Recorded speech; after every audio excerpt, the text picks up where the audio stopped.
All right. Hello, everybody. My name is Jennifer Johnson, and I want to welcome you all to Wild Indigo Community Connect. Wild Indigo Community Connection is a series of webinars that feature local experts, community leaders, and organizations on engaging topics about nature, culture, and advocacy in Northwest Indiana. And these sessions are made to help empower participants to build closer and healthier relationships with the environment and with one another. And I'm just going to share my screen briefly.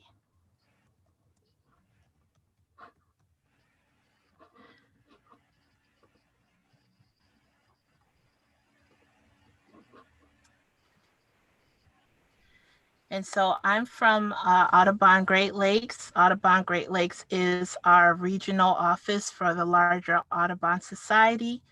The Audubon Society is made to help restore habitat for birds and for people. And I'm a part of the Wild Indigo Nature Exploration Program. I'm a coordinator for this wonderful multi-generational program, and it connects underserved communities with their local natural spaces. And we also serve Illinois and Cook and Lake County, Northwest Indiana, Detroit, Michigan, and Milwaukee, Wisconsin. Just a little housekeeping.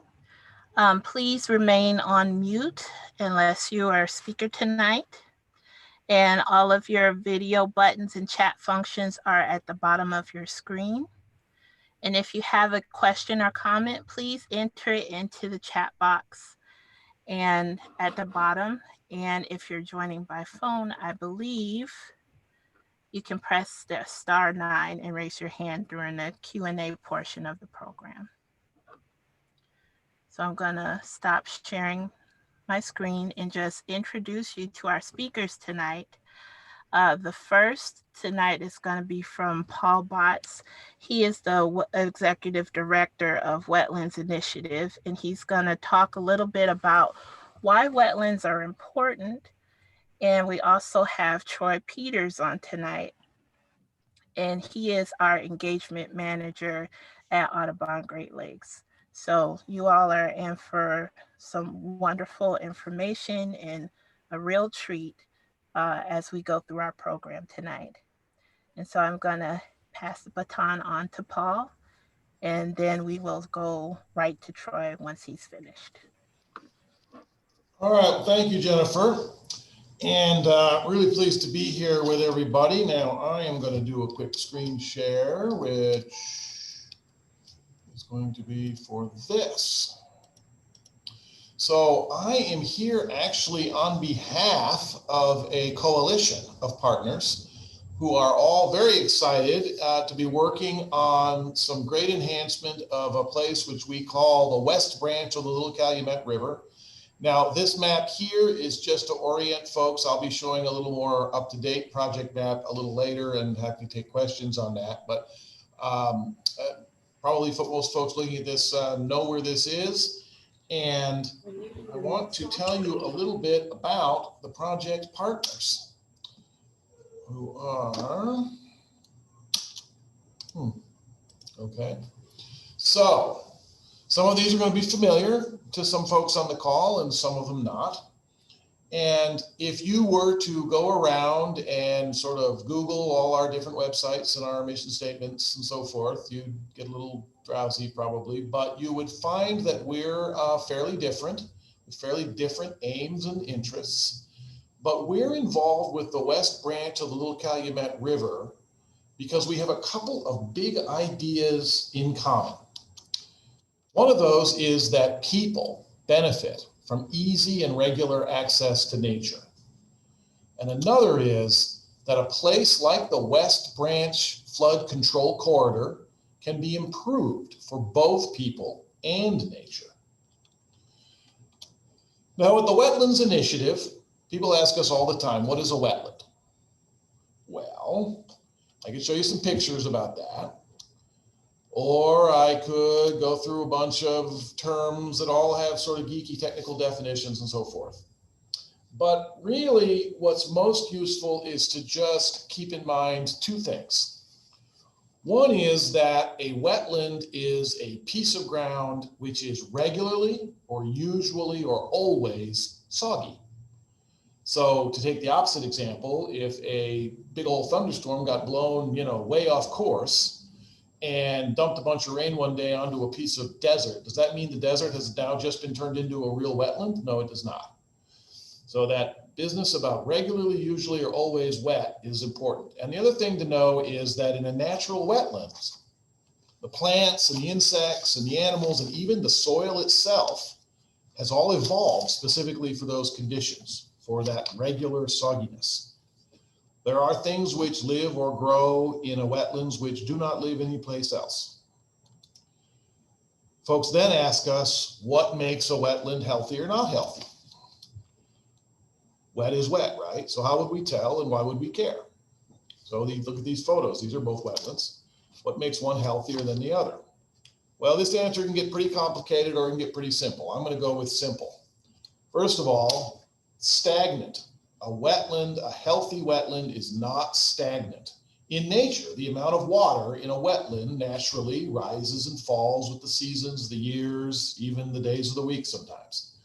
That's normal. That's healthy. The wetlands, plants, and animals and insects and everything else evolved for that. And in fact, many of them depend on it.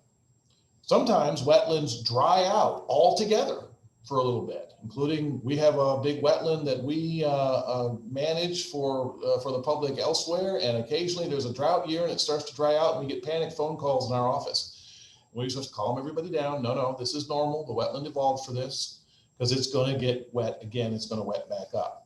Now, if you look at that top left picture, the water's not rising and falling, that's when you get problems that we don't need to be ecologists to notice. For example, big one we hear about all the time, we get mosquitoes. We get asked all the time at the Wetlands Initiative.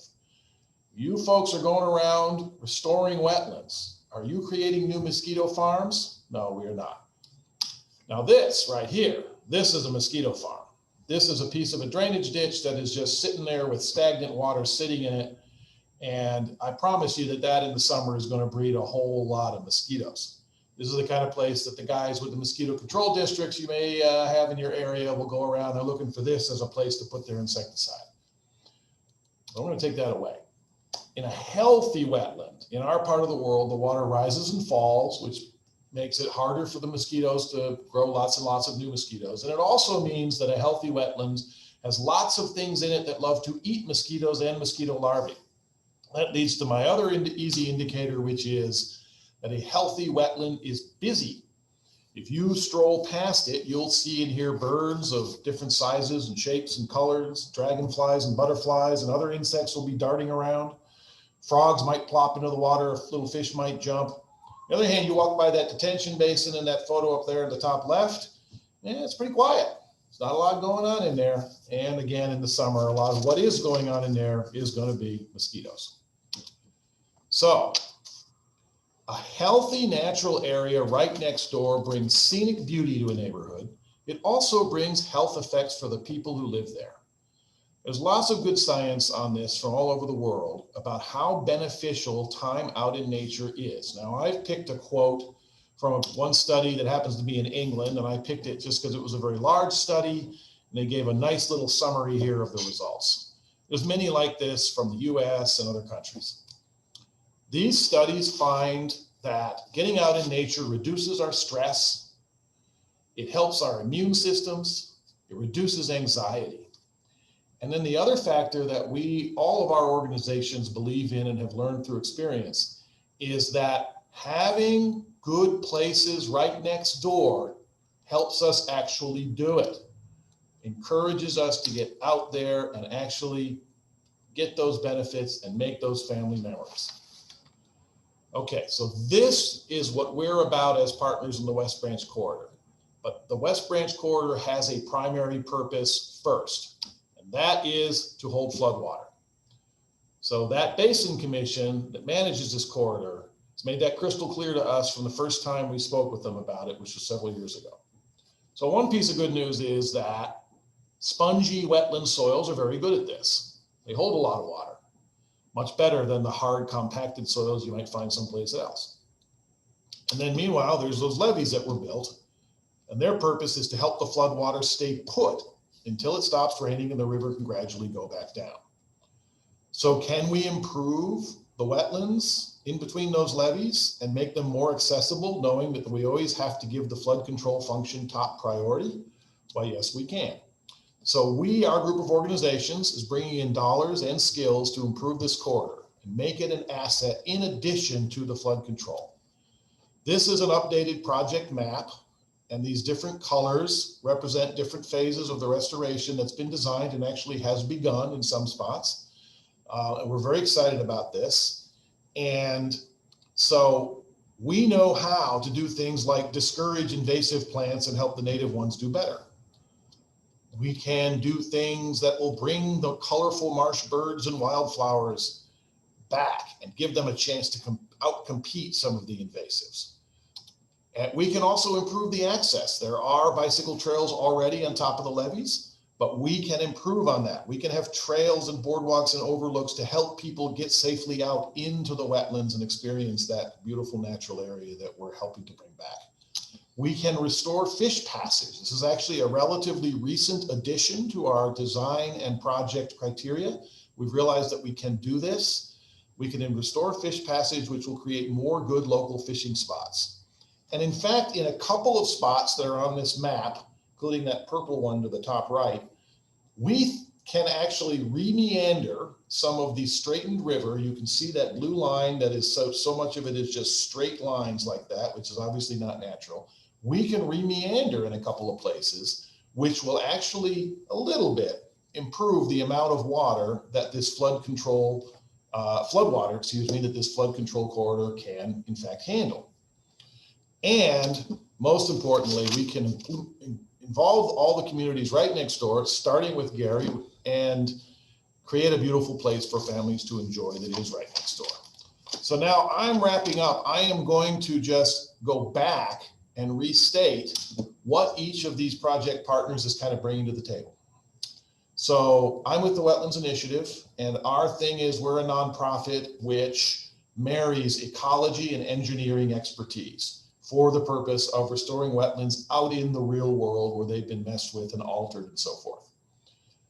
You've already heard a little bit about Audubon Great Lakes, the Audubon Society. And the important thing to know about Audubon as a national organization is that their expertise really has the two sides. One, of course, is birds, but the other is people. They have long and deep knowledge and expertise of working with people, involving communities. That's why they created the Wild Orchid program. And that is a crucial skill set for this partnership. Many of you will know, of course, be familiar with Lake County Parks. It is an active county park department. And of course, they know about public access and recreation. They know how to manage public sites, which is actually going to be their role going forward, not just in this initial phase. And as I think some of you know, Lake County Parks is particularly interested these days in connecting communities with trails.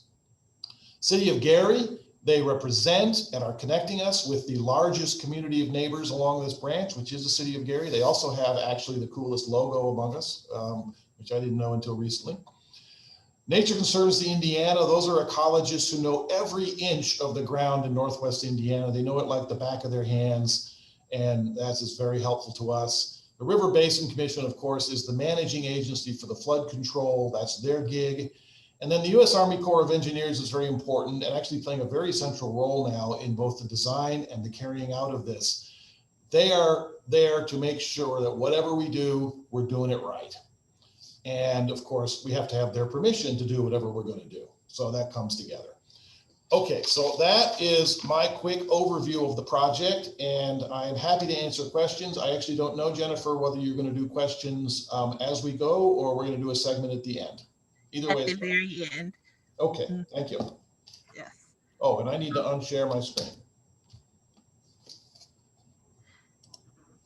Thank you so much, Paul. And that was really easy to digest. And it's very true. We really need wetlands. They do so much for us. And so I'm going to pass the baton on to Troy Peters. Hi, everybody. I will share my screen as well.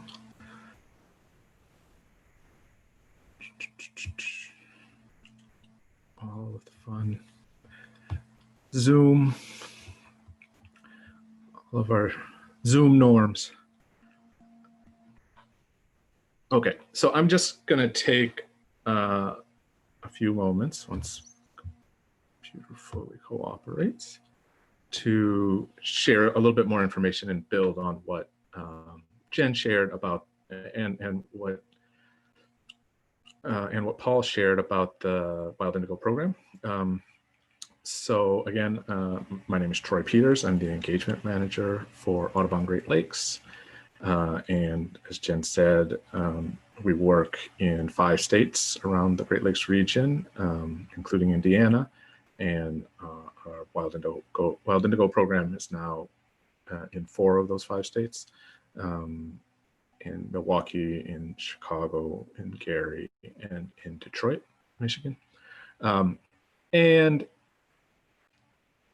the Wild Indigo program, in a nutshell, is really about building connections, building relationships between urban communities of color and just communities of color in general and local natural areas. And we work on a few levels, kind of, as I said, the idea of building connections to local natural areas, and we kind of emphasize local natural areas because, you know, often with nature engagement, there's a tendency to take folks to the most kind of impressive, immersive spaces you can go to, but it's just as important for people to really have a deep connection and value for the natural areas that are outside in their backyard. And I think in Gary in particular, we see this situation, Northwest Indiana in general, we have a situation where we have really fantastic natural spaces, and but sometimes they're a little covered over or not as well known. So we want to elevate those spaces and elevate the value, kind of as Paul was saying, that people need healthy spaces near them to really enjoy and engage them, and they need to be kind of fully aware and connected to them. To that end, we want to empower our participants as champions for local nature. We want to develop a new generation of conservation leaders. We want, especially now as we're kind of addressing and looking at how we all react to the COVID pandemic, we want to make sure that we're elevating these natural areas as spaces to support community health and resilience, both mental and physical, and both individual and community, bring people together as across neighborhoods and communities, even in these times. I'll talk more about that in a minute. And finally, we want to use these programs, you know, as Jen said, it's multi-generational work. Often you'll see a lot of pictures of working with kids, but we also try to connect with parents and guardians and other adults as well, because, you know, if you anecdotally talk to folks, almost to a person, there'll be a story of fishing with a grandfather or gardening with a grandmother, or canoeing with a parent, that being kind of the seed for folks who are really engaged with this kind of work. Those are the seeds. And so how can we look to see how can our work, how can our activities that we do with folks help seed those traditions that will sustain conservation interests. Next, I'll kind of walk through a few of the kind of core work that we do, different ideas. So we don't, our program isn't necessarily like a curriculum that we take people and there's one thing that they do as part of Wild Indigo. It really is seeking to be a framework to help work with local communities, local community partner organizations, and figure out where are the elements of our work as Audubon science, engagement, policy that can speak to some of the concerns and interests of the communities we're working with. And so we really adapt it pretty broadly. So I'll just talk about a couple of the things. Of course, we do nature walks, bird hikes. We do a lot of nature-based craft. This is a picture of a bird, a yarn art. It's a Mexican tradition that I'm forgetting the appropriate name right now, and I mispronounce it anyways. So it's we try to draw from both kind of a lot of standard, different kinds of both practices in terms of education, but also cultural traditions that we work with and to, again, connect with communities kind of at an eye level. We also work with communities to help promote native plants and native habitats, both in the natural areas like the levee, where there's Spencer, who's on the call tonight, showing some folks from Marshalltown, and the area around Indiana University Northwest. But we also do work with community gardens to try to promote native plants and both as healthy elements of habitat for birds, but also healthy components for our communities and our healthy environments and neighborhoods. We also connect to a lot of stewardship opportunities, both kind of larger scale, but also things like community science monitoring.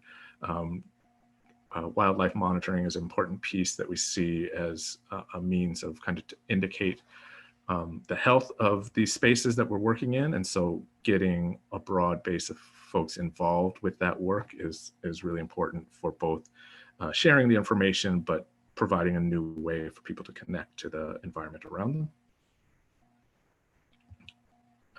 And actually, I'll just on this point as well, we do as much as possible, and I think this is something that Jen is really looking to this Community Connect venue.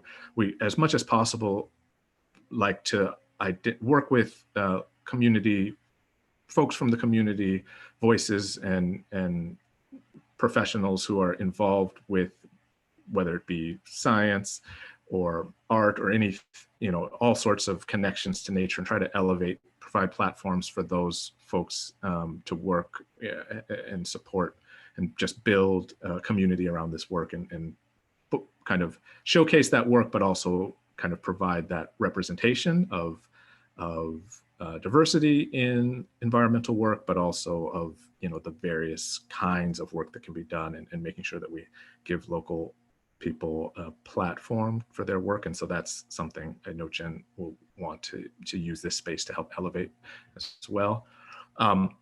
And lastly, we also have done and always seek to do really creative opportunities to connect to nature beyond kind of the traditional walks and things, which of course are kind of the bread and butter, but also seeking these opportunities. This is from an event we did in Detroit, where we partnered with the Charles H. Wright African American History Museum to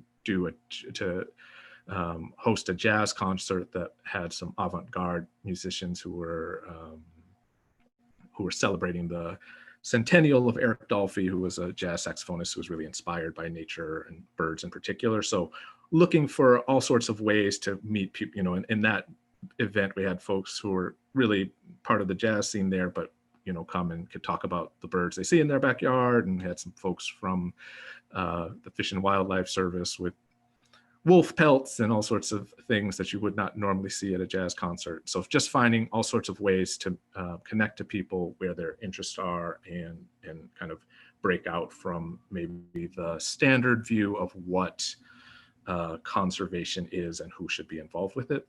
I think big picture and connecting to everything that Paul was saying, for our work in Gary and in Northwest Indiana in general, we're really looking to elevate this work and elevate the value of these spaces for the communities we're working in, and change some of the perceptions, I think, of who beautiful natural areas are belong to or should be available to. That this is and I know in this region in general, and in Northwest Indiana in particular, sometimes they have these conversations that really pit healthy natural environment against something like economic development. And we really want to encourage, as build these connections to these spaces to build these healthy benefits for everybody in the community, but also to demonstrate that this is an important piece of that everybody deserves, along with a vibrant economy, a vibrant community, but a healthy spaces that are good for the communities who live here and for the wildlife that need them as well. So, that's a very quick nutshell of the kinds of work that we do at Wild Indigo.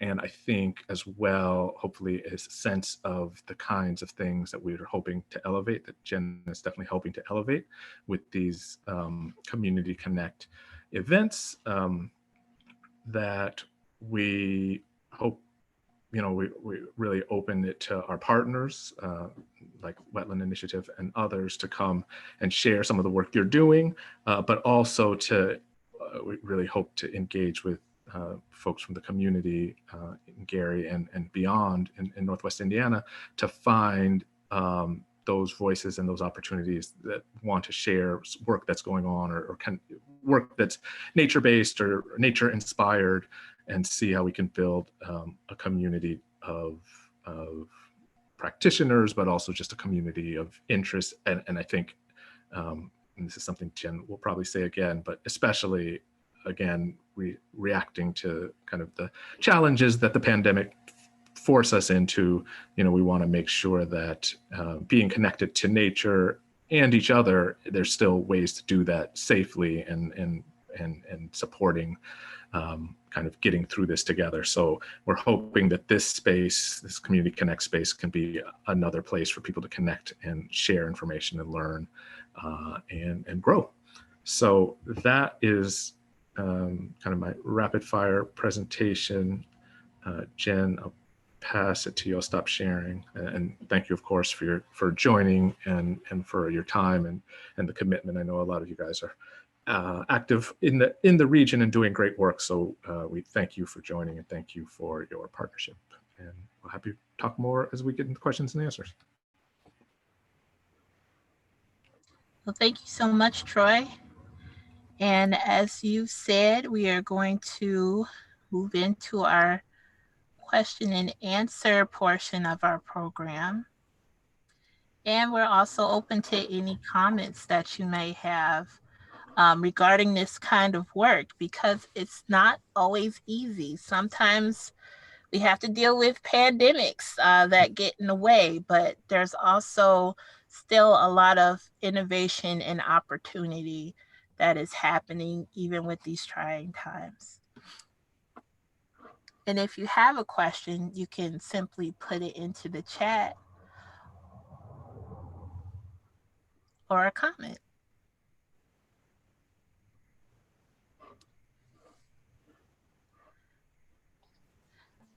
I have a question while we're waiting.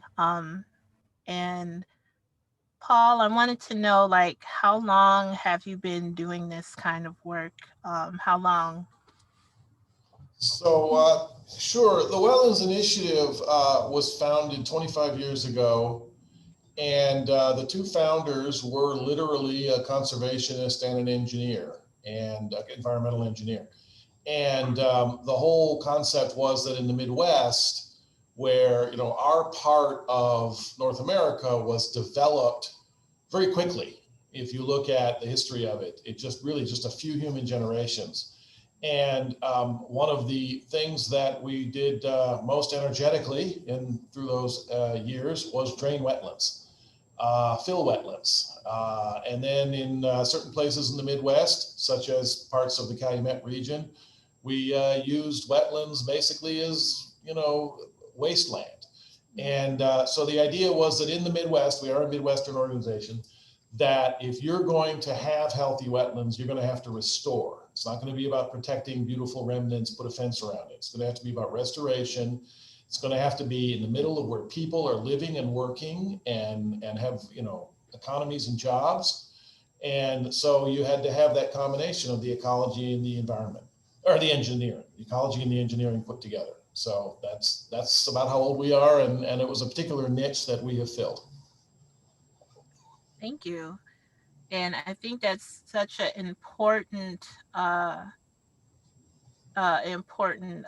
take, that we don't want to just throw a fence around what little bit of nature that we might have left. We really want to make sure those spaces are active.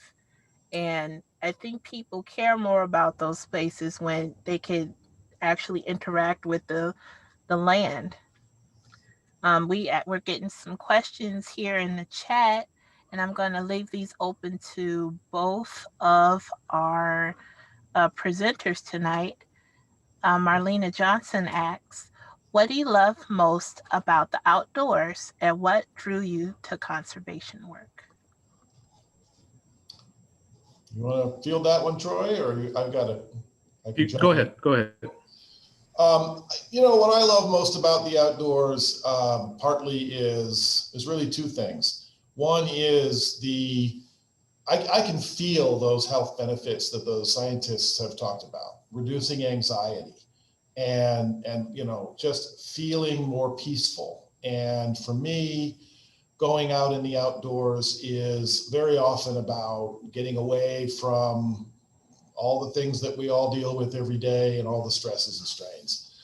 And that was true for me as a child. It's true for me as a parent too. There's a strong family aspect to it. It's a great way to connect.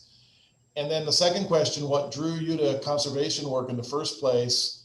That is an interesting one, because I did not start my adult life in conservation, but I did switch to it, and I'm very glad I did. And I would say one of the biggest things is the sort of hands-on, practical, we can do this aspect of it. It is very much about how can we solve that? How can we make that work better and that be better? And it's very hands-on. And even though I'm not personally an ecologist, I'm not the one out in the mud actually doing it. I get to support those people and help those people, and seeing the results becomes very satisfying. Thank you, Paul. And how about yourself, Troy? Sure. I'll modify the question a little bit, because my answer is similar in terms of what draws me to nature to Paul's. But since Audubon is so synonymous with birds, we always get asked, what birds are you like the best, or what kind of how great a birder are you? And I am, for normal people, know way more about birds than the average person, but I am nowhere near a proper birder. But I really do enjoy, there's a kind of zen to it that I really appreciate, where being outside, whether it's, out far away from the city and in kind of deep nature, or in urban parks and green spaces, it really provides an opportunity to focus on the sound. If you're listening for bird calls, or just looking for little movements, it forces you to kind of disconnect from the normal city sounds and city concerns and stresses, and just forces you to kind of put your head in a different place, which I find to be very valuable. And what drew me to conservation, I also come from a not kind of hardcore conservation background, anthropology degree and community organizing work, but I would say I got formally involved with environmental work more than 15 years ago, working with the Department of Environment for the city of Chicago, doing climate, trying to engage folks around climate change and at that point, it was really focusing on mitigating carbon production and getting folks to do home retrofits and things like that are still going on, but I stepped away from that, from the kind of environmental work for a while. And when I came back and started connected with Audubon, it seemed as things had changed that we were really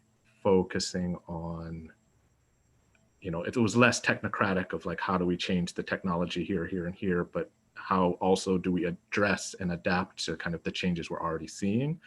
And that feels to me like a more organic kind of reaction.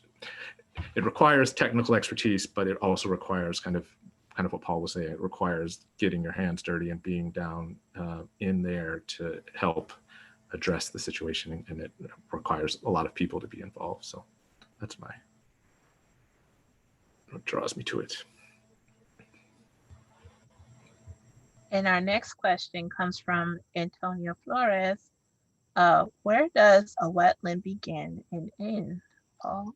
Well, that's a good one, and that's actually got kind of a fun answer to it. The basic answer is that it's going to be the area which is either always or usually or frequently wet. And, most of the time you can pretty much tell that. You can kind of eyeball it. And it can be as simple as the area that when you encounter it and maybe you go off the trail a little bit somewhere and you start walking and you start to feel that it gets to be muddy or squishy. That's not bad. But there's a much more interesting, more recent, in the last couple of decades, technical answer to this, which as a layperson I've always found very interesting, which is it turns out that when a place is wetland for a long time, say hundreds of years or thousands of years, that it actually, as I mentioned earlier in my presentation, the soil itself changes, the soil chemistry changes. And what ends up after a long enough time of a place being a wetland is the soil becomes what the scientists call hydric soils, which is simply a certain soil chemistry that they can detect and measure. And it turns out that this becomes essentially a fingerprint. So in the wetlands restoration business, our people can go around, and they do go around. We have maps of entire states, literally showing where the soil is hydric. And of course, a lot of that soil now is not wetland. It's underneath roads and it's underneath all kinds of stuff. But it's one way we can tell where wetlands were for a very long time. And it is literally like a footprint. A fingerprint. And that is something that has changed our line of work a lot. And so that is sort of the inside baseball answer to the question of where does a wetland begin and end? It starts with, where is the soil hydric? Gotcha. I'd love to see some of those. Those were maps, correct? Absolutely. You can, there's lots of maps. Yeah. You talk to a couple of our folks that they can tell you where, you can go online and find it. If you look for hydric soil maps, if you Google that, you're going to find, I think the USGS puts some of that online. I think some other agencies do. And you can find that in certain places. Regional planning agencies, such as the Regional Planning Agency in Northwest Indiana, they have a full-time guy who is the geekiest of map geeks, and he's got all this stuff. And you can look at this stuff, and it gets really fascinating. Thank you. I certainly will, because I like that. I'll put this in the chat just so yeah.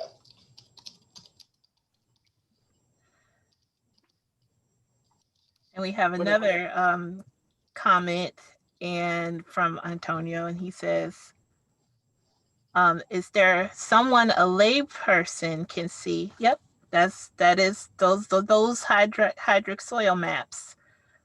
So when you're Googling after tonight, you will be able to see exactly where those wetlands used to be. Mm-hmm. And correct me if I'm wrong, but Chicago and a lot of Northwest Indiana used to be there were more wetlands. Absolutely. Basically, the whole region we now call the Calumet, which is basically Northwest Indiana plus a chunk over in Illinois, the old Lake Calumet area is over. All of that 200, 300 years ago was a big complex with tons and tons of wetlands. And then further north, the center of the city of Chicago was a wetland. But then there's also ridges. Blue Island, Illinois, literally was an island originally. Ridge Road in Indiana there that runs east-west, that's a ridge. And then it also in the Northwest Indiana, it's affected by the fact that as you go back through time, what we now call Lake Michigan was not always where it is. It was larger, it came back, there's those ridges, but absolutely a huge fraction of this region originally was wetlands. Mm-hmm. And do you have another question, Paul? This is from Lorena Lopez. Is there any hope for new wetlands in Chicago? Well, now we wouldn't say new, we would say restored, but mostly, yes. Yeah, I think there is. I actually think that particularly, for example, in that Lake Calumet area, the south end of the city or the southeast end of the city, basically, there's a lot of really exciting work going on about restoring wetlands, some pretty good sized wetlands too in that area. There's also elsewhere in the city, the Chicago Park District a number of years ago sort of got the bug for restoration of natural areas, sort of in the way that we think of it. And they have projects all over the city parks, some of which are quite large, where they're doing wetlands restoration. We're not going to have wetlands, in the loop, or, obviously we're not going to do that.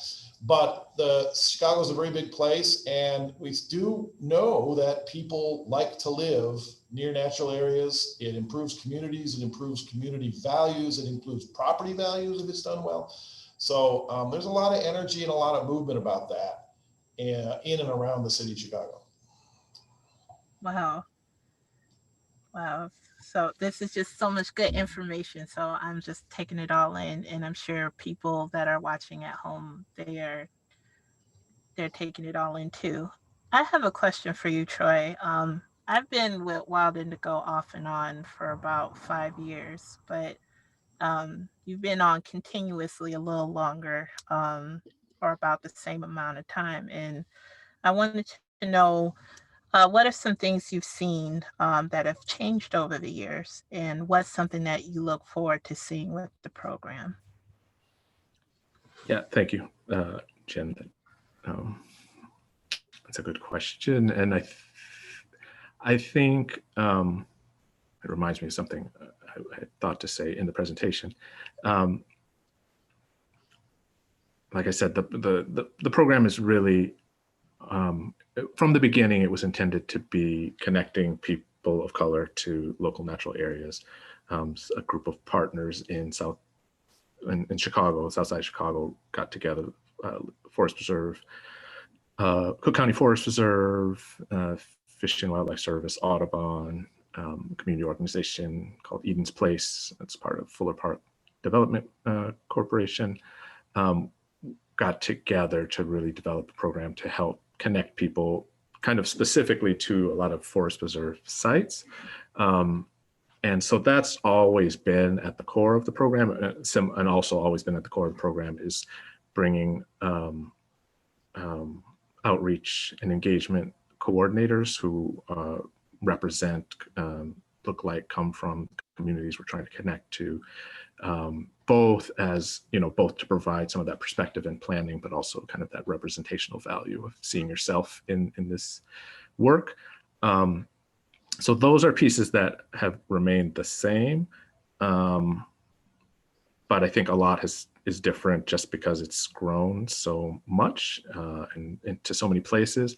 And I would say, now that we have 5 different sites that municipalities and communities that we work in, there's just a lot of cross fertilization, things we take from, things we take to Detroit, and then lessons that come from Detroit and go to Gary and, and then Milwaukee. But I think the most, one of the most important things, how to say this, I think, what I like about that question is that it all by design, we always want it to be changing, and we always want it to be responsive and in partnership with the communities we're working in and groups there, and be fairly ground up in that orientation. That obviously we have projects like the Little Calumet River Marsh Restoration that is obviously long-term and has lots of like very specific things, but how do we find connections that, like I said in the presentation, that speak to community concerns? How do we use some of the work we're doing there to address issues of kind of beautification or concerns about just access to healthy recreation, things like that. How that part is always changing and always trying to respond to the communities we're working in. And lastly, I'd say by design, because we want it to always be significantly influenced by the coordinators and the folks working on the ground, and having building those relationships and having those conversations. I think an example of that, folks ask, why do we call it Wild Indigo? Why do we have a plant named program in a bird organization? And the answer is, it really came from the answer, which Jen, because you told it to me. It came from the original cohort of coordinators who, when they were going around and learning about visiting and learning about the spaces in the Calumet region mainly, but on the South Side in general, in the spring of 2013, as they were walking around, there was all these purple flowers popping up all over the place. And when they asked, "What's that flower?" They said, "Oh, it's a wild indigo flower." And that group, they just kind of identified that as just an emblematic symbol of their experience learning about these areas and building this connection. And so that became the name of the program, and in part as a kind of marker of the connection of the how we want it to be always generated from the kind of grassroots and community concerns, and want it to be that way going forward. And we have our last two questions of the night. One from Antonio. Thank you, Antonio. Thanks for your participation tonight. Once we come out of this pandemic safely, what are some can't miss nature destinations in Northwest Indiana to take a family out on a day trip? Oh, well, there's quite a few, and I know Spencer is here. He probably knows some of them better than me, but I did kind of grow up on a lot of those nature sites in Northwest Indiana. Northwest Indiana, for the size of region that it is actually quite blessed in this regard. Though I've found over the years that many people who live in Northwest Indiana and people who don't have no idea of this fact, but it is a true fact. I would absolutely start with the Indiana Dunes, what is now the Indiana Dunes National Park, and sort of nestled within it, the Indiana Dunes State Park. Both, everybody knows the beaches. The beaches are wonderful. We should all go to the beaches in the summer. But behind the beaches of both of those public parks are some amazingly beautiful, and some of it quite rare, globally rare nature. And that is much less known, I think, than the beaches. So I'd highly recommend that. And for example, in the state park, there is a long trail from the main parking areas. So if you look on the trail map, the trail that goes directly east and sort of curves back around, and then you walk back along the beach. That trail goes right past the largest officially dedicated nature preserve in the entire state of Indiana. And in the spring, it is beautiful. Marsh marigolds and many other things are flowering, and it's a flat trail. You don't have to climb the dunes, all that stuff. So that's one.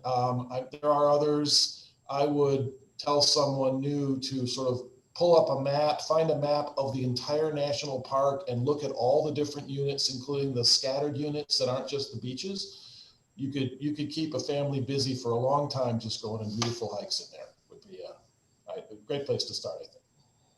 Then after that, I would go to Lake County Parks, which was mentioned earlier. There's almost a dozen parks there Mhm. that are great. And then you have Shirley Hines Land Trust. So Hines Trust or Yeah, .org. Shirley Hines Land Trust. That's right.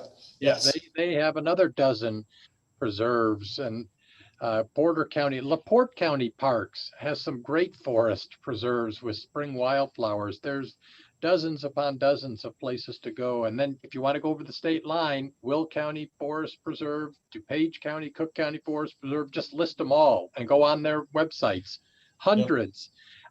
I would make a rough guess between the Wisconsin border and just into Michigan, there's 400 nature preserves between there. It's And something you that know, they really, staycations are doable. that's right. In that area, from the Wisconsin line around to the Michigan line, the last little census I saw, it was something like 250,000 acres of public conservation land. Wow. And I gotta say, I just love the National Park Service, and the rangers are so helpful and friendly. And I've done a good handful of programs there, and it's very accessible. It's free. So if you're on a budget like a lot of us are, that is the perfect place to go. And I'm going to leave the last question for Troy. And I'm going to give you 1 good minute, Troy, because we're toward the end of our program. I was gonna ask you that question because you are out talking to people. You are out taking people on these experiences more than I am. Well, I'll probably answer it with you. So So what we would traditionally do is that we would actually take them to the wetland. So for us in Gary, we actually visited the wetland at IUN on the levee system, and we also took an impromptu trip behind Hatcher Park, and we were able to kind of assess together, like, wow, there are these beautiful plants here. There's what a healthy wetland looks like, and we were also able to see what an unhealthy wetland looks like in person. And after their first visit, they were able to really see what kind of asset they have in their own backyard. And I also have to say that I was just like these people at one point. Um, living in Chicago, I thought it was all glass and brick. And it turned out there were fantastic wetlands and forests and beautiful birds that were big and huge, and they were everywhere, like herons and hawks. And, all of those sparked something in me. And I find when I go out with kids or families that it sparks something in them, that they get another world view. So uh, that's how I can best answer that question. That's the best And answer. yeah. One thing I found that over the years that's worked great for initiating people to wetlands is to take a dip net out to the wetland, dip net in, pull up all the invertebrates and tadpoles and so on, and have a pan there so that everybody can see them in like a miniature wetland, and then take a piece of poster board and draw a food web Mm-hmm. of that wetland. That has worked every time in getting It people hooked on wetlands. it really has. Community science is an awesome way to get people involved early and quickly um, into understanding how wetlands work. And thanks, Spencer. Spencer was our host during that levee walk at the university. And so he's kind of our surprise guest tonight. So thank you, Spencer. And with that, I want to end our program. I want to say thank you so much for everyone that's logged on tonight and stayed on. We thank you for your patience and all of your wonderful questions and comments. And if you're interested in being featured on Wild Indigo Community Connections, you can email me at jennifer.johnson@audubon.org. And I'm available to talk to you and help walk you through the process. And also, if you're interested in other ways to connect beyond the webinars, please email me, and also email our presenters tonight. They want to hear from you and talk to you about all the wetland questions, all those engagement questions. They want to hear from you. So Troy, can you leave your email for people and say it out loud? Yeah, it's Troy .peters@audubon.org. And Paul, what's your email so people can reach you? Sure. I am putting it in the chat and I'll say it out loud as well. It's PBOTS, PBOTTS, at, and it's wetlands-initiative.org. And I want to say thank you so much to our presenters. And this has been a great conversation. And I'm looking forward to seeing you all next month on the next third Thursday in December. So you all have a wonderful evening and enjoy your families and your friends tonight. Bye-bye. Thanks. Bye-bye. Thank you.